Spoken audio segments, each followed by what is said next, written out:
এতদিন তো কই আমি বলিনি, মুখ করিনি। আজকে অত্যাচারের শেষ সীমায় গেছেন বলে আমি এখনো নামটা বলছি না, ভদ্রতা করে। বাংলাদেশের লোক উত্তাল হয়ে যাবে, আমি সেটা চাই না। আমি দেশকে ভালোবাসি।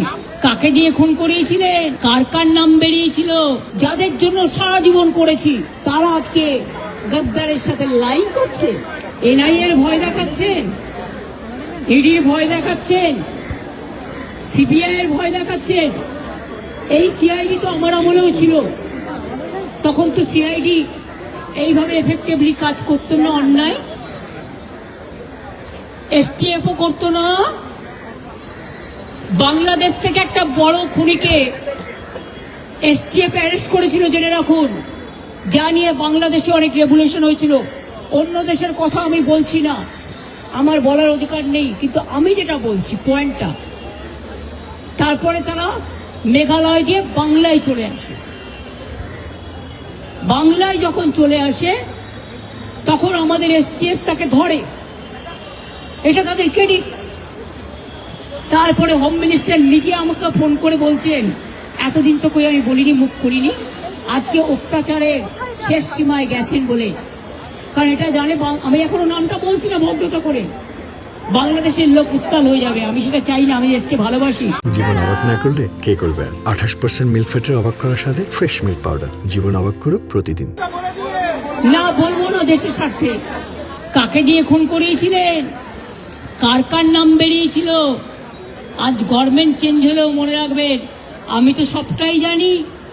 আমার হৃদয়টাই একটা কথা ভান্ডার, তথ্য ভান্ডার, সত্য ভান্ডার।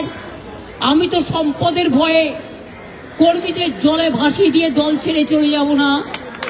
আমার তো অ্যাক্সিডেন্ট লাগতো। আমাকে তো কতবার বলেছে, क्या चाहिए हर कुछ कर देंगे अगर आप हमको मदद करेंगे तो। শুনুন, আমাদের পার্টির একটা নীতি আছে, আদর্শ আছে, দর্শন আছে। আজকে আমার দুঃখ একটাই, যাদের জন্য সারা জীবন করেছি তারা আজকে গদ্দারের সাথে লাইন করছে। তোমার এলাকায় যখন বাড়ি ভাঙে 7,000 লোক, আমি নিজে ফোন করে তোমাদের যেতে বলি, তোমরা যাচ্ছ না।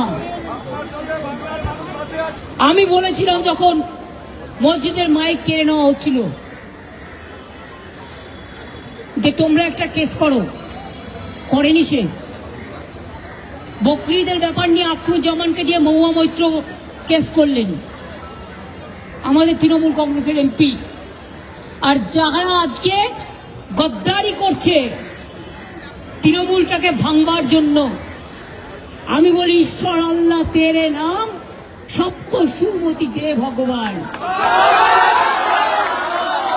যদি কোনোদিন কোনো ভালো কাজ করে থাকি, কর্মই ধর্ম মাথায় রাখবেন,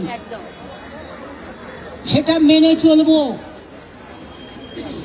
ছোটবেলা থেকে বাবা মার কাছ থেকে এই শিক্ষাই আমরা পেয়েছি।